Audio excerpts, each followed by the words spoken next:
பிதா குமாரன் பரிசுத்தாவியின் திருப்பெயரிலே ஆமென். கிறிஸ்துவுக்குள் அன்பார்ந்த திருச்சபையாரே, இறைமக்களே, விசுவாசிகளே, சகல பரிசுத்தவான்கள் ஆலய குடும்பத்தாரே, இந்த காலை வேளையில் யாவரும் கூட ஆண்டோட பெயரால் வாழ்த்துகின்றேன், வரவேற்கின்றேன். இந்த காலை தியானத்தில் என்னுடன் இணைந்து நீங்களும் ஆண்டவரை தொழுது கொள்ளும்படி உங்களை அன்போடு கேட்டுக்கொள்கின்றேன். ஜெபிப்போம். அன்பு நிறைந்த ஆண்டவரே, கிருபையுள்ள கர்த்தாவே, மீண்டும் இன்னொரு பரிசுத்த நாளை நாங்கள் காணவும், ஓய்வு நாளின் காலை வேளையிலே உம்மை தொழுது கொள்ளும்படியான ஒரு ஸ்லாக்கியத்தை நீங்கள் தந்தமைக்காக நன்றி செலுத்துகின்றோம். சற்று நேரம் உடைய சன்னிதானத்திலே நாங்கள் தங்கியிருக்கின்ற வேளையிலே உடைய பிரசனத்தை நாங்கள் உணரவும், உடைய வார்த்தைகளை நாங்கள் கேட்கவும், உடைய ஆசீர்வாதங்களை பெற்றுக்கொள்ள கர்த்தரை எங்களுக்கு கிருபை செய்ய வேண்டுமாய் வேண்டிக் கொள்கின்றோம். இந்த தியானத்திலே கலந்து கொள்கின்ற ஒவ்வொருவரும் கர்த்தர் ஆசிர்வதியும். இந்த ஆராதனை துவக்கம் முதல் கடைசி வரை பிரசனம் எங்களோடு இருக்க வேண்டுமாய் இயேசு கிறிஸ்துவின் மூலம் வேண்டிக் கொள்கிறோம் எங்கள் ஜீவனுள்ள பிதாவே, ஆமென். இந்த ஓய்வு நாளின் காலை ஆராதனையை நாம் ஆரம்பிப்போம். இந்த ஆராதனைக்கு ஆரம்பமாக கிறிஸ்துவ பாமாலை புத்தகத்தில் 302 எந்தன் ஜீவன் இயேசுவே சொந்தமாக ஆளுமே, எந்தன் காலும் நேரமும் நீர் கையாடி அருளும் என்ற பாமாலை பாடி இந்த பரிசுத்த ஆராதனையை நாம் ஆரம்பிப்போம்.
நாம் கடவுளை தொழுவோம். கடவுள் ஆவியாய் இருக்கிறார். அவரை தொழுது கொள்ளுவர்கள் ஆவியோடும் உண்மையோடும் அவரை தொழுது கொள்ள வேண்டும். நம்முடைய பிதாவாகிய கடவுளாலும் கர்த்தராகிய இயேசு கிறிஸ்துவினாலும் உங்களுக்கு கிருபையும் சமாதானமும் உண்டாவதாக. இது கர்த்தர் உண்டு பண்ணின நாள், இதிலே களி கூர்ந்து மகிழ கடவோம். ஜெபிப்போம். எங்கள் தந்தையாம் கடவுளே, உமது வல்லமையாலும் ஞானத்தாலும் எல்லாவற்றையும் படைத்து உமது குமாரனை எங்கள் இரட்சகராக தரும்படி உலகத்தில் அன்பு கூர்ந்தீரே, உம்மை போற்றுகிறோம். குமாரனாம் கடவுளே, பாவத்தை தவிர்த்து எல்லாவற்றிலும் எங்கள் போல் மனிதனாகி எங்கள் பாவங்களுக்காக ஒப்பு கொடுக்கப்பட்டு எங்கள் நீதிக்காக உயிர் தெழும்பியவரே உம்மை போற்றுகிறோம்.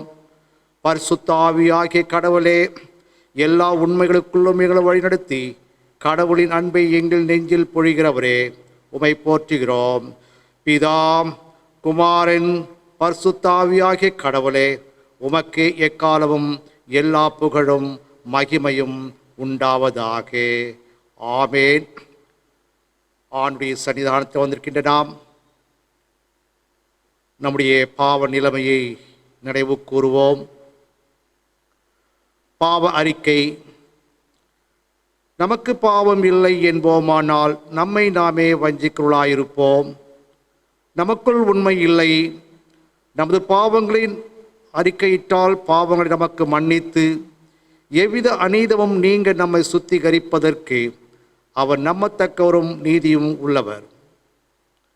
நான் எழுந்து என் தகப்படத்திற்கு போய், தகப்பனே, பரத்துக்கு விரோதமாகவும் உமது பார்வையிலும் பாவம் செய்தேன்.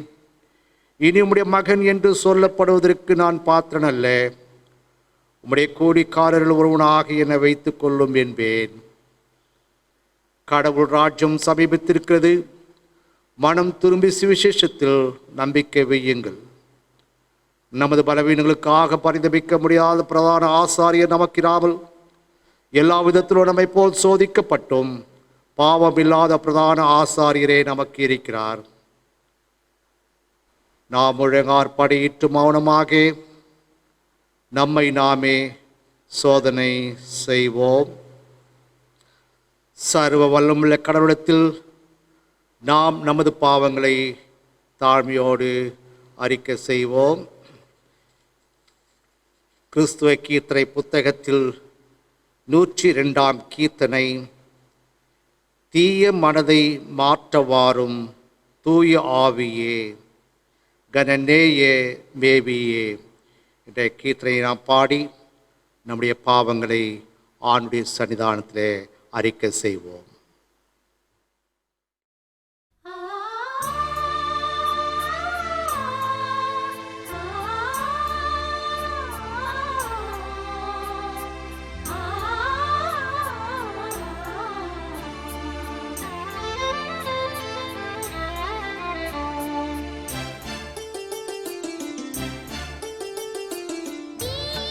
மனதை மாற்றவாரும் தூய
சர்வ வல்லமையும் மிகுந்த இரக்கமுள்ள ஆண்டவர் மன்னிப்பையும் பாவ நிவர்த்தியும் நமக்கு கட்டளையிட்டருளி வாழ்க்கை சீர்படுத்துவதற்கான காலத்தையும் தமது பசுத்த ஆவியின் கிருபையும் தேற்றுதலையும் தந்தருள்வாராக. ஆமேன்.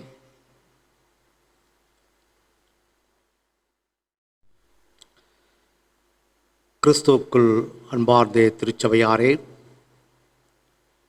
மீண்டும் அனைவரையும் இயேசுவின் நாமத்தினால் வாழ்த்தி இந்த காலை தியானத்திற்குள் கடந்து வர உங்களை அழைக்கின்றேன். ஓய்வு நாளின் காலை வேளையிலே நாம் சிந்திக்கும்படியாக நமக்கு கொடுக்கப்பட்டிருக்கின்ற தலைப்பு அருட்பொழிவு திருப்பணி. மாற்றுருவாக்கத்திற்கானே மாற்றுருவாக்கும் என்ற ஒரு அருமையான தலைப்பு நமக்கு கொடுக்கப்பட்டுள்ளது. Ordained ministry transform to transform. இந்த தலைப்புக்கு ஆதாரமாக 4 திருமறை பாடங்கள் நமக்கு கொடுக்கப்பட்டுள்ளன.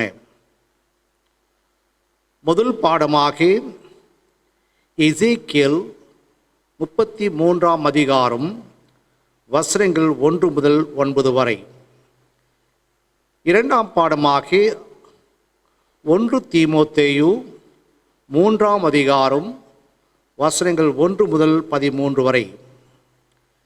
சங்கீதங்களின் புஸ்தகம் 99.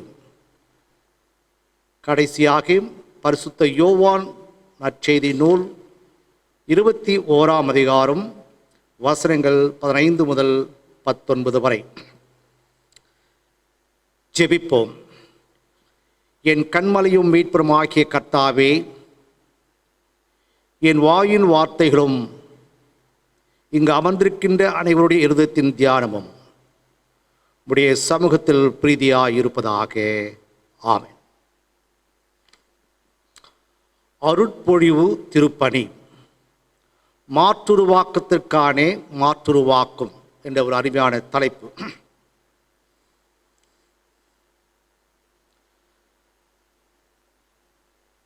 ரோம தேசத்திலே வேட்டிகன் என்ற மாநகரத்திலே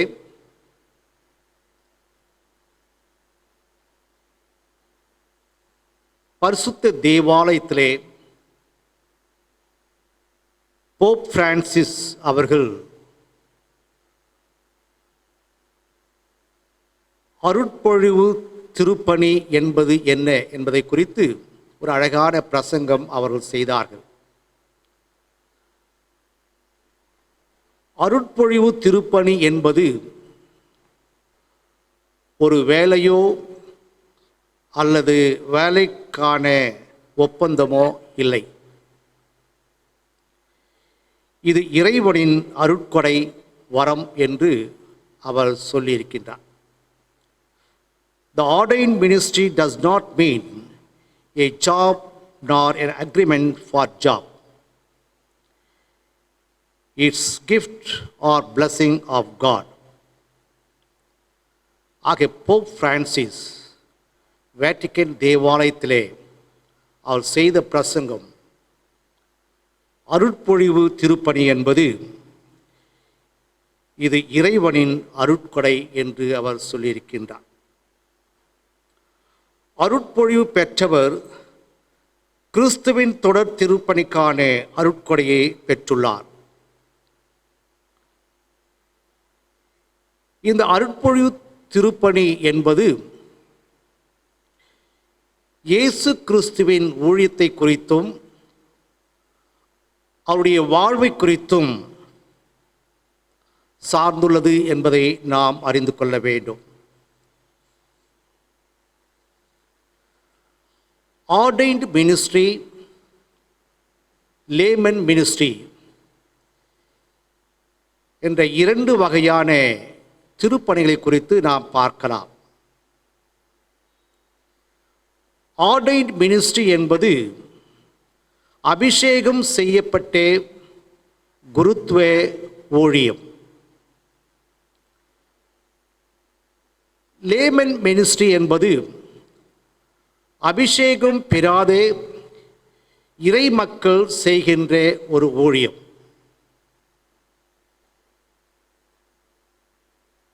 இந்த இரண்டு விதமான ஊழியங்களிலே அபிஷேகம் செய்யப்பட்ட திருப்பணியை குறித்து, குருத்துவ ஊழியத்தை குறித்து நாம் இந்த காலை வேளையிலே நாம் சிந்திக்க இருக்கின்றோம்.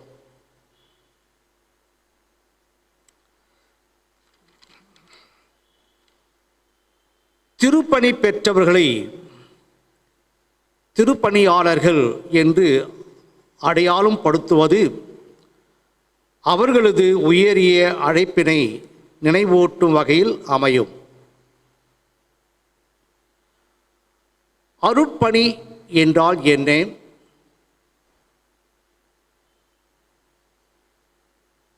திருப்பணியாளர்கள் அவருடைய ஊழியம் என்ன என்பதை இந்த காலை வேளையிலே நாம் சிந்திக்கலாம்.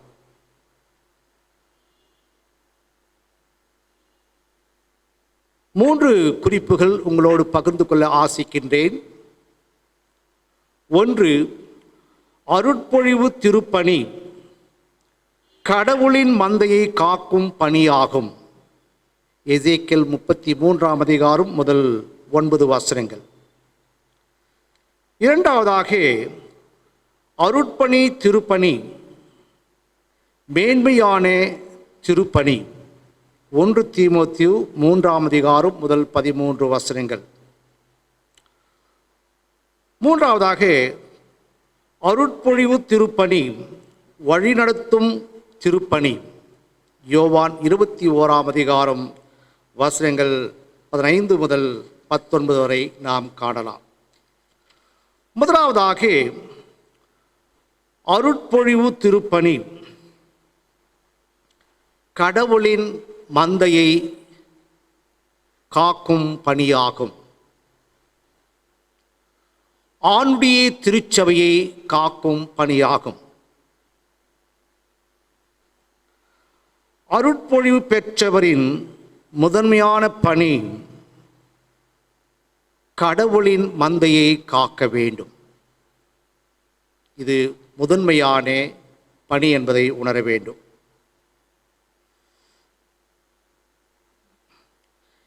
எசேக்கியேல் 33ஆம் அதிகாரம் 7ஆம் வசனம், மனுப்புத்திரனே, நான் உன்னை இஸ்ரவேல் வம்சத்தாருக்கு காவற்காரனாக வைத்தேன். ஆகையால் நீ என் வாயினாலே வார்த்தையை கேட்டு என் நாமத்தினாலே அவர்களை எச்சரிப்பாயாக. கடவுள் எசேக்கியா தீர்க்கனை இஸ்ரவேல் மக்களுக்கு காவற்காரனாக நியமித்திருக்கிறார். கடவுள் அழைப்பு என்பது கடவுள் நம்மீது வைத்துள்ள அன்பின், மதிப்பின், நம்பிக்கையின் வெளிப்பாடாகும். இந்த உன்னத நோக்கத்துக்காக விழிப்புணர்வோடும் எச்சரிக்கையோடும் அருட்பணி ஆற்ற கடவுள் நம்மை அழைக்கின்றார். காவலாளி எவ்விதமாக செயல்படுவாரோ அவ்வாறே அருட்பொழிவு பெற்ற அருட்பணியாளரும் செயல்பட வேண்டும் என்பதனை இப்பகுதி விளக்குகிறது. ஒரு காவலாளியின் பணி என்பது விழித்திருந்து காத்திருத்தல், தீர்க்கதரிசி போன்று பின் நிகழ்வுள்ள அழிவை முன்பே எச்சரித்தல், தன்னை நம்பியுள்ளவரின் உயிருக்கான பொறுப்பேற்றல், இவை எல்லாவற்றையும் அருட்பணியாளர் திறம்பட செயல்படுத்த வேண்டும் என எசேக்கியா இறைவாக்கினார் வழியே கடவுள் உரைக்கின்றார். ஆகிய காவலாளி விழித்திருக்க வேண்டும். தன்னை நம்பியுள்ளவர்களின் உயிரை காக்க வேண்டும். இவைகள் அனைத்தும் திறம்பட செய்ய வேண்டும் என்று ஆண்டவர் விரும்புகின்றார். மக்களை எச்சரிக்கை செய்யும் போது, தேசத்திலே அபாயங்கள் ஏற்படும் போது, பட்டயம் வரும்போது காவலாளி மக்களுக்கு எச்சரிக்கை கொடுக்க வேண்டும். அவர்கள் ஜாக்கிரதையாக இந்த எச்சரிப்பின் சத்தத்தை கேட்டு அவர்கள் வாழ வேண்டும். ஆகிய மக்களை எச்சரிக்கும் செய்யும்போது, இங்கு எச்சரிப்பு என்பது மக்களை பயமுறுத்துவதை குறிப்பிடாமல் மக்களுக்கு விழிப்பூட்டுதல், அறிவுறுத்தல், கற்றுத்தருதலை குறிக்கின்றன. ஆக எச்சரிப்பு என்பது விழிப்பூட்டுதல், அறிவுறுத்தல், கற்றுக் கொடுத்தலை நாம் இங்கே பார்க்கலாம். மக்களை விழிப்பூட்ட காவலர் விழிப்பாக இருக்க வேண்டும்.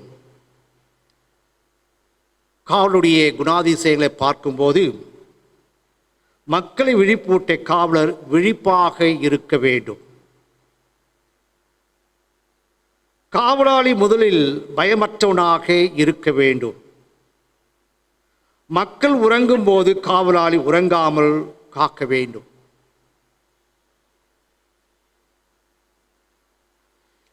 யோவான் எழுதின சுவிசேஷம் 10ஆம் அதிகாரம் 15ஆம் வசனத்திலே, நானும் என் ஆடுகளை அறிந்திருக்கிறேன், என் ஆடுகளும் என்னை அறிந்திருக்கின்றன, அவைகளுக்காக எனது உயிரை கொடுக்க வந்தேன். இயேசு கிறிஸ்து தன்னுடைய மந்தைக்காக தம் உயிரையும் கொடுக்க முன் வருகின்றார். உயிரையும் தந்தார். ஆக அருட்பொழிவு பெற்ற அருட்பணியாளர் தம் மக்களை காக்கும் பொருட்டு தம் உயிரையும் தன்னலத்தை எப்போதும் துறக்க தயாராக இருக்க வேண்டும். தன் ஆடுகளுக்காக, தன் மக்களுக்காக அவர் உயிரை கொடுக்க ஆயத்தமாக இருக்க வேண்டும். சுயம் இருக்கக்கூடாது, தன்னலம் இருக்கக்கூடாது. தன் ஆடுகளுக்காக, மந்தைக்காக உயிரை கொடுக்க ஜாக்கிரதையாக இருக்க வேண்டும். இழப்பின் நடுவிலும் தம் மந்தையை காக்கும் பொறுப்பும் திருப்பணியும் அருட்பணியாளருக்கு அளிக்கப்பட்டுள்ளது.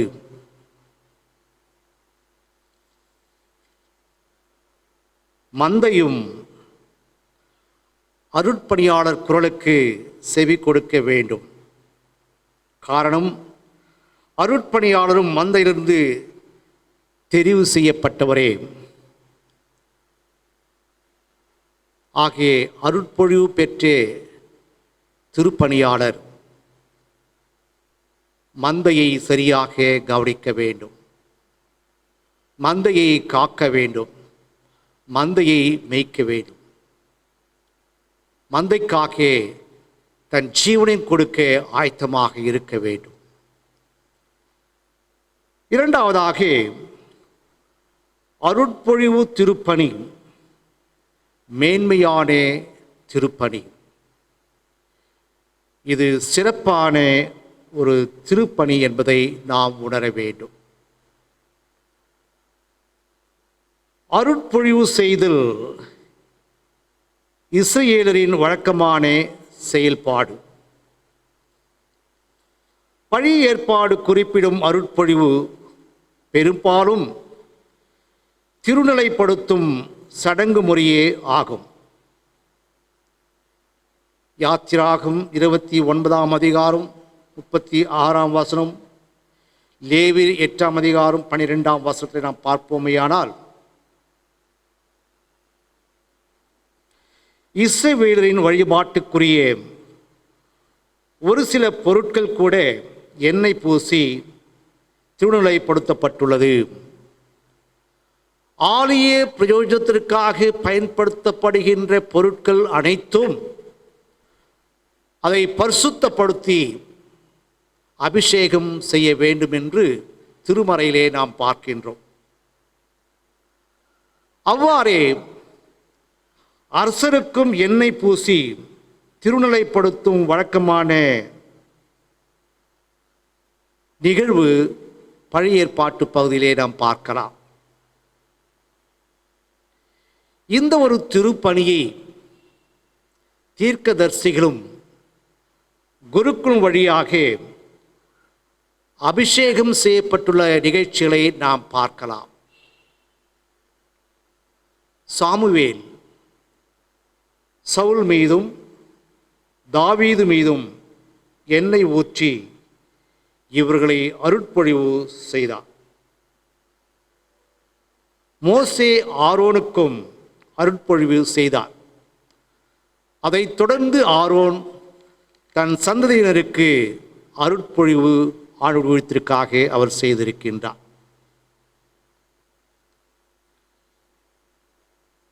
புதிய உடன்படிக்கையில் ஆண்டவர் இயேசுவும் அவரின் திருமுழுக்கின் போது தூய ஆவியானவரால் அருட்பொழிவு பெறுகிறார்.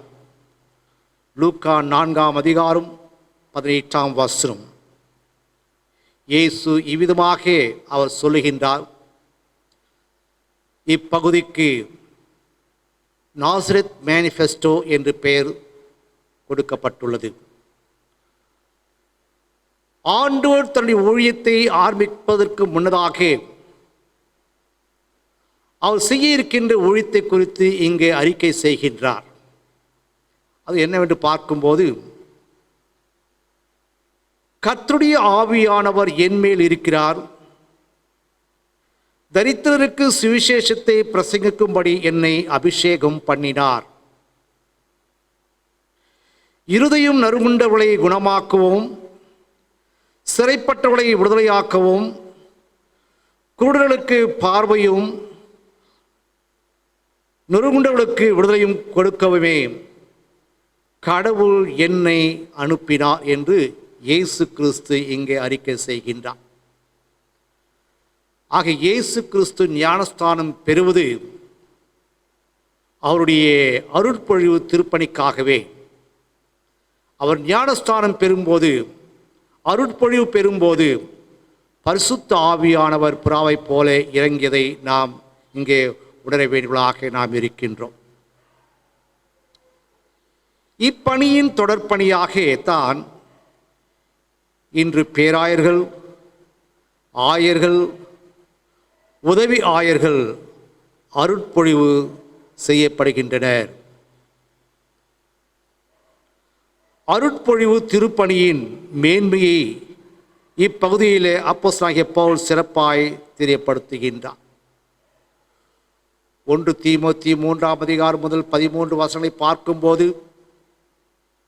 பேராயர்கள், குருக்கள், உதவி குருக்கள் ஆண்டுடைய ஊழியத்திற்காக எப்படியாக அவருடைய வாழ்க்கை அமைய வேண்டும் என்பதை குறித்து மிக சிறப்பாக இங்கே சொல்லப்பட்டுள்ளது.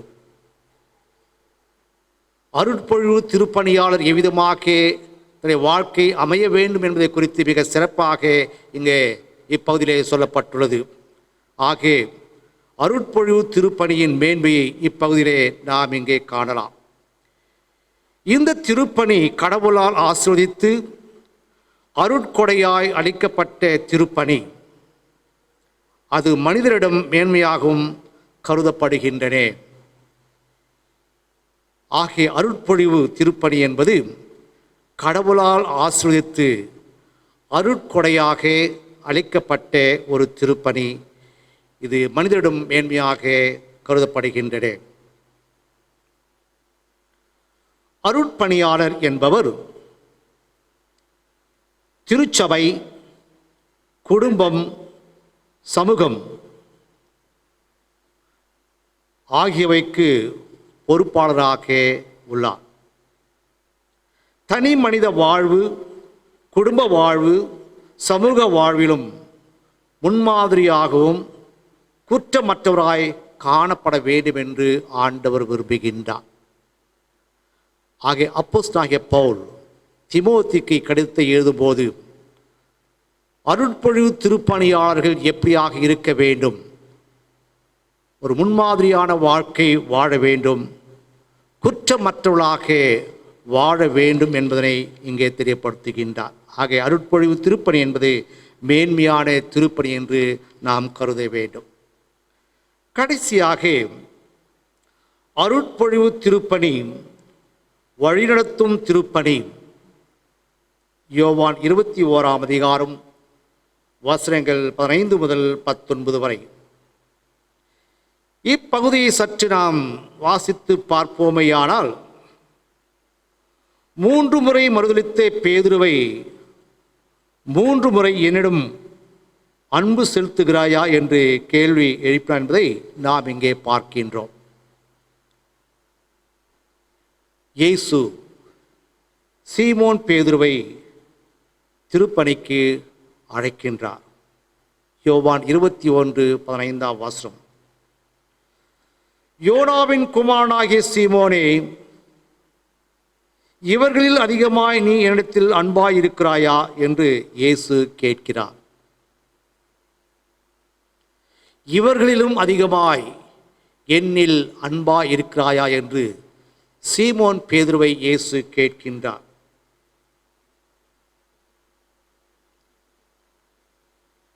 இவர்களை விட என்பதை காட்டிலும் இவைகளை விட என்று நாம் எடுத்துக்கொண்டால், மிகுதியான மீன்கள், மீன் பிடிப்பதற்கான வலைகள், படகு, பொருள், புகழ், பணம் எல்லாவற்றையும் சுட்டி காட்டி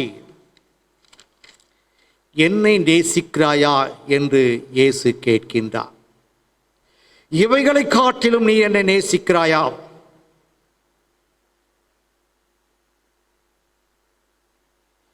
மீண்டும் இவைகளை விட என்பதின் நோக்கம், இயேசு பாடுகளை ஏற்கும் முன்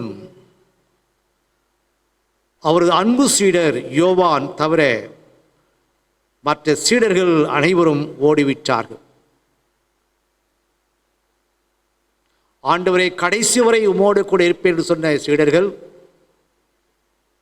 இயேசு கிறிஸ்து பாடுகளுக்கு முன்பு அனைவரும் கலைந்து சென்று விட்டார்கள். சீமோன் பேதுரு இயேசுவை பின்தொடர்வேன் என்று கூறி தவறிவிட்டார். ஆக இந்த தவறு இனி நிகழாது என்ற ஒரு அத்தாட்சியை பெறுவதை போன்று இயேசு இவளை விட அன்பு கூறுகிறாயா என்று கேட்கின்றார்.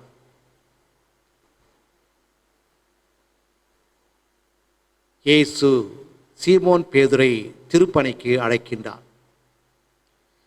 ஏற்கனவே 3 முறை மறுதலித்த சீமோன் பேதுரு ஊழியத்திலேயும் பின்வாங்கி போவாரா? அப்படிப்பட்ட ஒரு சம்பவம் நடக்கக்கூடாது என்பதற்காக ஒரு அத்தாட்சியை பெறுவதை போன்று இயேசு இவர்களை விட அன்பு கூறுகிறாயா என்று கேட்கின்றார். அதற்கு சீமோன்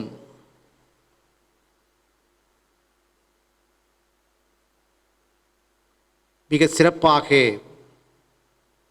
தன் உள்ளத்தின் ஆழ்த்திருந்து பதிலளிக்கின்றார். 3 கேள்விகளுக்கு 3 முறை பதிலளித்து பேதுரு தனது அன்பை வெளிப்படுத்துகின்றார். ஆம் ஆண்டவரே, உம்மை நேசிக்கிறேன். ஆம் ஆண்டவரே, உம்மில் அன்பாயிருக்கிறேன். ஆம் ஆண்டவரே, நான் உம்மை நேசிக்கிறேன் என்று ஆண்டவர் மீது இருக்கின்ற அன்பை இங்கே வெளிப்படுத்துகின்றார். அவரின் அன்பின் உறுதிப்பாட்டை அறிந்த இயேசு தமது ஆடுகளை வளர்க்கும் பணியை ஒப்படைத்து என்னை பின்தொடர் என்று அழைக்கின்றார். என்னை பின்தொடரு என்று அழைக்கின்றார். பின்தொடர ஒரே தகுதி அவர் மேல் கொண்டுள்ள அன்பு. அவரை தொடர்வது என்பது அவரை போல் நம்மையும் அர்ப்பணம் செய்வதாகும். பேதுரு இயேசுவை பின்தொடர்ந்த முதல் சீடர். இயேசுவை போன்று பேதுரு பலியாகிறார்.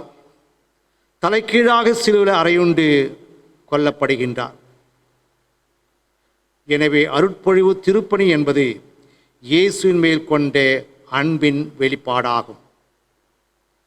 எனவே இறைவனின் சார்பாக மனிதர்களிடையே வாழ்கின்றவர், வழிநடத்துகின்றவர், பாதுகாக்கின்றவர், பராமரிக்கின்றவர் என்று மேயு பணியில் அடையாளங்களை நாம் உள்வாங்கி கொண்டு நமது திருச்சபையில் நாம் மெய்ப்பனுக்குரிய பணி செய்ய நம்மை மறு அர்ப்பணம் செய்ய வேண்டியவர்களாக நாம் இருக்கின்றோம். ஆக கிறிஸ்துவுக்குள் அன்பார்ந்த திருச்சபையாரே, 3 காரியங்களை நாம் தியானித்தோம். அருட்பொழிவு திருப்பணி என்பது கடவுளின் மந்தையை காக்கும் பணியாகும். அருட்பொழிவு திருப்பணி என்பது மேன்மையான திருப்பணியாகும். அருட்பொழிவு திருப்பணி என்பது வழிநடத்தும் திருப்பணி.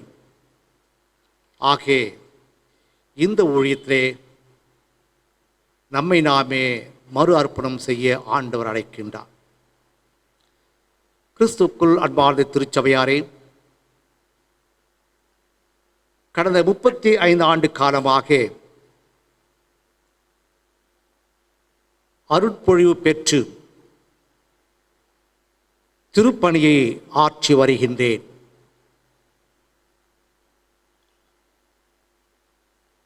ஐந்து நகர ஆலயங்களிலேயும் 25 கிராம சபைகளிலேயும் ஆணுடைய திருப்பணியை செய்து வரும்படியாக கிருபை செய்திருக்கின்றார்.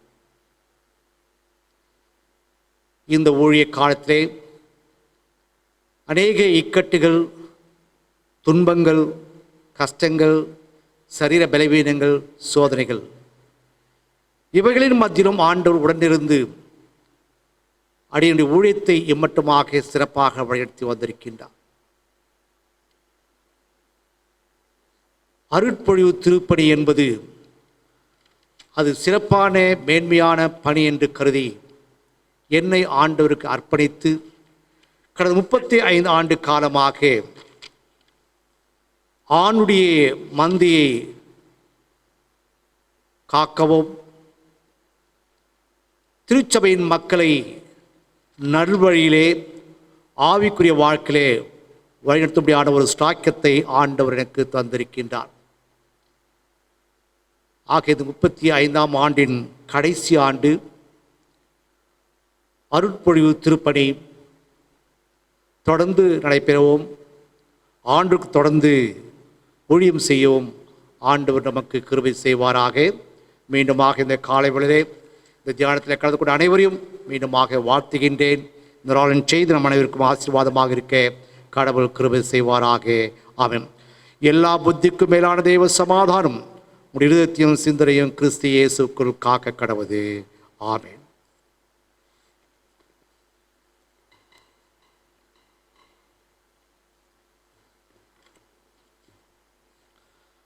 ஆண்டுடைய செய்தி கேட்ட நாம் ஆண்டவரை துதித்து மகிமைப்படுத்துவோம்.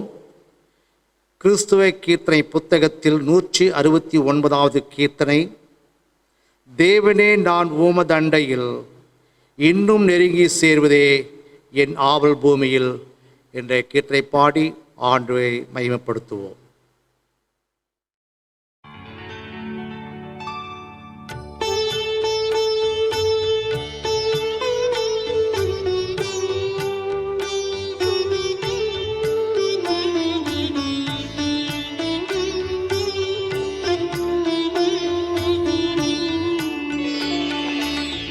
தேவனே நான் உமதண்டையில்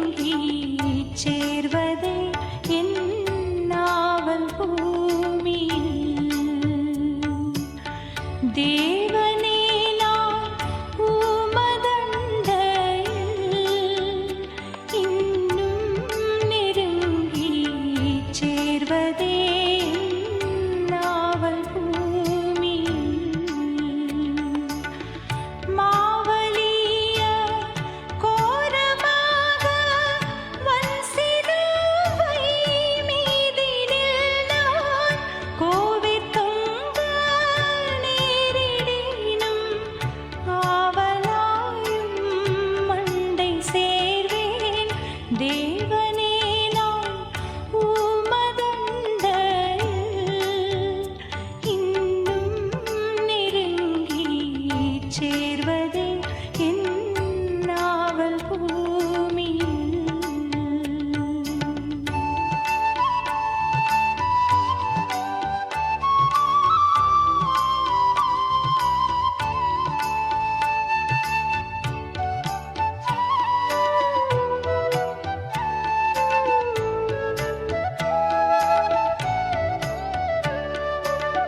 யாக்கோபை போல் போகும் பாதையில் பொழுது பட்டு ராவில் இருள் வந்து மூடிட. யாக்கோபை போல் போகும் பாதையில் பொழுது பட்டு ராவில் வந்து மூடிட. தூக்கத்தால் நான் கல்லில் சாய்ந்து தூங்கினாலும் என் கனவில் நோக்கி உம்மை கிட்டிச் சேர்வேன். வாக்கடங்க நல்ல நாதா தேவனே, நான் இன்னும் நெருங்கி சேர்வதே என் நாவல் பூமியில்.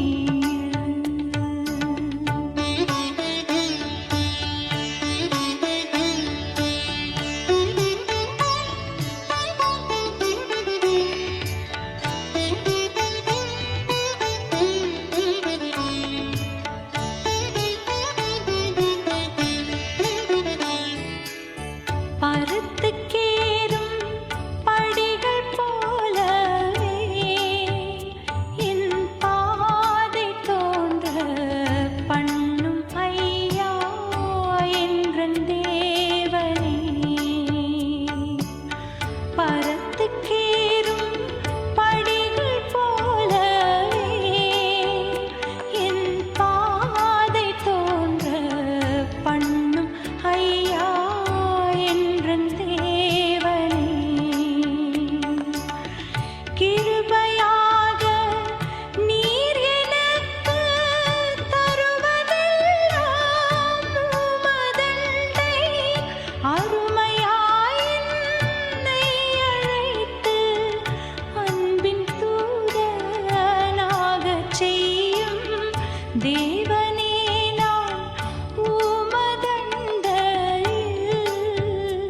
இன்னும் நெருங்கி சேர்வதே என் நாவல் பூமியில்.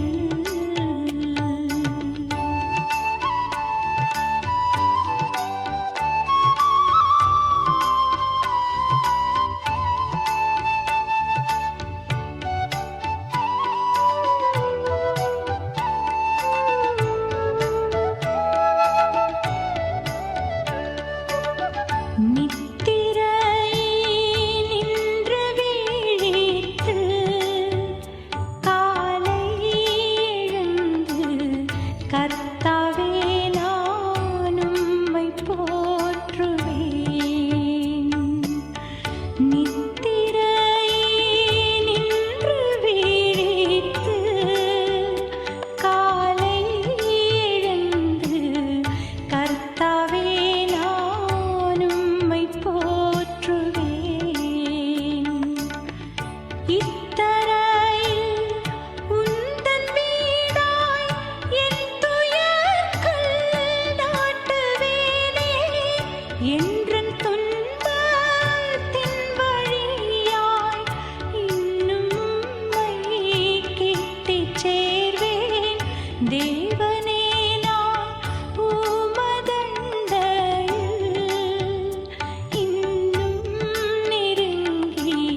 அறிவிப்புகள்.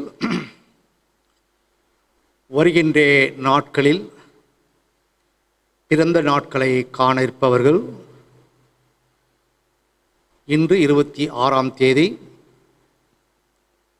Miss Ruby Rhenius, doctor Jennifer, mister D Abraham Raj, miss Keren Gracelyn.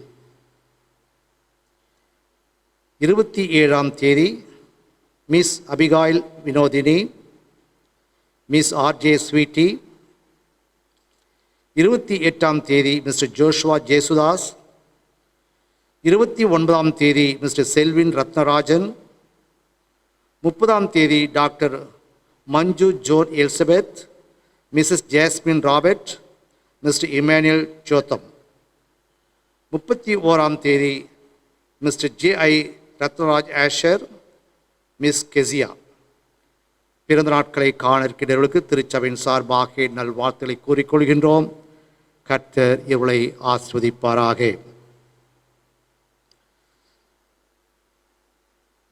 நம்முடைய திருச்சபைக்காக, திருச்சபை சார்ந்த அனைத்து குடும்பத்திற்காக நாம் ஜெபிப்போம். மிக சிறப்பாக சுகவீனமுள்ளவர்களுக்காகவும் வயதானவர்களுக்காகவும் நம்முடைய தனிப்பட்ட குடும்ப ஜெபங்களிலே நினைவு கூறும்படியாக அன்போடு கேட்டுக்கொள்கின்றேன். இந்த புதிய கல்வி ஆண்டிலே மேல் வகுப்புக்கு முயற்சி செய்கின்ற பிள்ளைகளை நம்முடைய ஜெபத்திலே நினைவு கூறுகிறோம். கடந்த வாரத்திலே +2 தேர்ச்சி பெற்ற பிள்ளைகளை மீண்டுமாக வாழ்த்துகின்றேன். அவர்கள் மேற்படிப்புக்காக ஆயத்தப்படும்பொழுது கர்த்தர் அவருடைய எண்ணங்களையும் முயற்சிகளையும் ஆண்டவர் ஆசீர்வதிப்பாராக. தொடர்ந்து இந்த கொரோனா தொற்று நோய்க்காக நாம் ஜெபிப்போம். தொடர்ந்து இந்த தேசம் முழுவதுமாக இது பரவி அநேகர் தன்னுடைய உயிரை இழந்திருக்கிறார்கள், அநேகர் பாதிக்கப்பட்டுள்ளார்கள். நாம் அவளை நினைவு கூறுவோம், அவளுக்காக நாம் ஜெபிப்போம். கர்த்தருக்கு வேண்டிய ஆறுதலையும் சமாதானத்தையும் கட்டளையிடுவாராக. குறிப்பாக வேலூர் பகுதியிலே நாளுக்கு நாள் அதிகரித்து கொண்டு வருகிறது. அநேகர் பாதிக்கப்பட்டு வருகிறார்கள், மருத்துவமனையிலே சிகிச்சை பெற்று வருகிறார்கள்.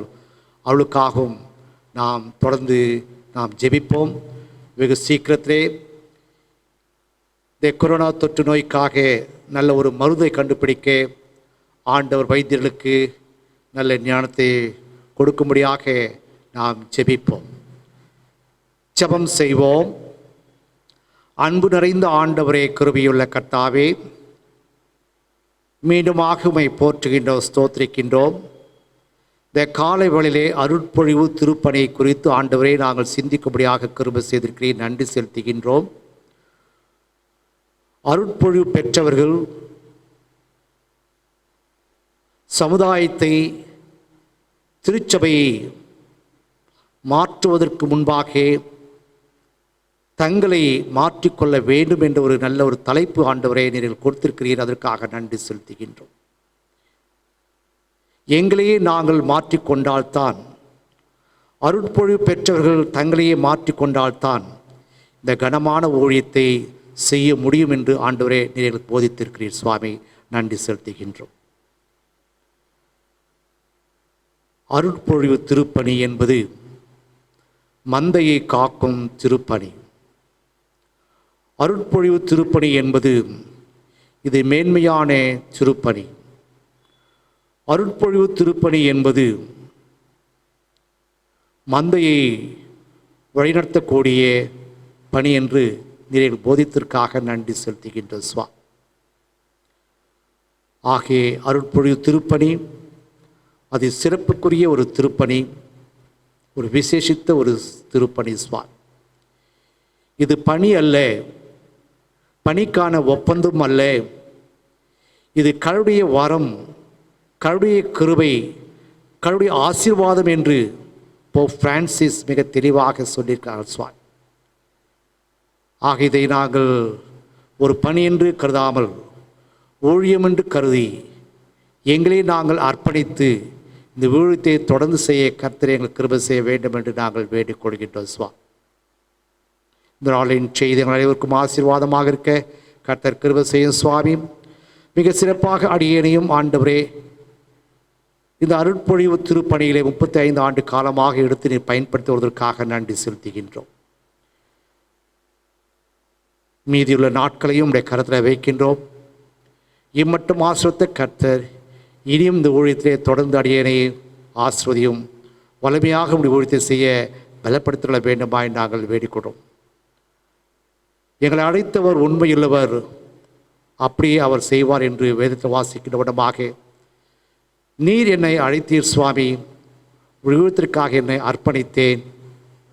அபிஷேகம் செய்து ஊழியத்தை மட்டுமாக செய்ய முடியாத ஸ்தாக்கியத்தை நீ தந்தமைக்காக நன்றி செலுத்துகின்றோம். தொடர்ந்து இப்படி சித்தத்தின் பிரகாரமாக அடியனை வழிநடத்தும் ஆஸ்வதியும் சுவா. வருகின்ற நாட்களிலே பிறந்தநாளை காணிக்கின்ற திருச்சபையின் பிள்ளைகளுக்காக நாங்கள் ஜெபிக்கின்றோம். இம்மட்டுமாக ஆண்டவரை அவருடைய இரக்கத்தோடு வழிநடத்திய கிருபைகளுக்காக நன்றி செலுத்துகின்றோம். மீண்டும் வாழ்க்கையில் இன்னொரு புதிய ஆண்டுக்குள் பிரவேசிக்கின்ற வழியில் புதிய ஆசீர்வாதங்களாலும் கிருபையால் நடத்தி காத்தரள வேண்டுமாய் நாங்கள் வேண்டிக்கொள்கின்றோம். திருச்சபைக்காக திருச்சபையில் உள்ள அனைத்து குடும்பங்களுக்காக நாங்கள் ஜெபிக்கின்றோம். ஒவ்வொரு குடும்பங்களையும் குடும்பத்தின் தேவையும் நித்தாமே சந்தியும். மிக சிறப்பாக இந்த நாட்களிலே வயதான பெற்றோர்களை நாம் நினைவு கூறுகின்றோம்.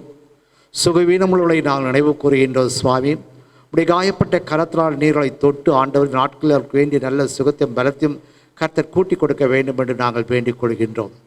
தொடர்ந்து ஆண்டவர் கொரோனா தொற்று நோய்க்காக நாங்கள் ஜெபித்து வருகின்றோம்.